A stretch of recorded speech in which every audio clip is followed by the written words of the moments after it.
ഒരു റോഡ്, നാടിന്റെ ജീവനാഡിയായ ഒരു നാഷണൽ ഹൈവേ, ദിവസങ്ങളോളം പൂർണ്ണമായി അടച്ചിടുക. എന്തിനാണെന്നറിയാമോ?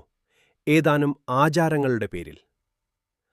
ആഗസ്റ്റ് 4 മുതൽ 12 വരെ ഡൽഹി-ഹരിദ്വാർ ദേശീയപാത പൂർണ്ണമായും അടച്ചിടുകയാണ്. ലക്ഷക്കണക്കിന് ഭക്തർ നടന്നുപോകുന്ന കാവഡ് യാത്രയ്ക്കായിട്ടാണ് ഈ നിയന്ത്രണം.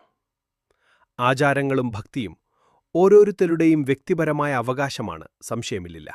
പക്ഷേ അത് സാധാരണക്കാരന്റെ വഴിയടച്ചുകൊണ്ടാകുമ്പോഴോ?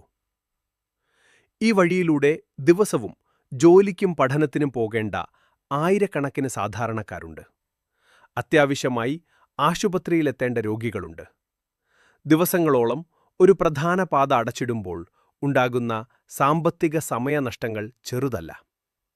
ഒരു വഴി തടസ്സപ്പെടുത്തി മറ്റുള്ളവരുടെ സഞ്ചാര സ്വാതന്ത്ര്യം നിഷേധിച്ചു വേണം കണ്ടിന്യൂസ് ആണോ ഏതൊരു വിശ്വാസവും ആഘോഷിക്കേണ്ടത്?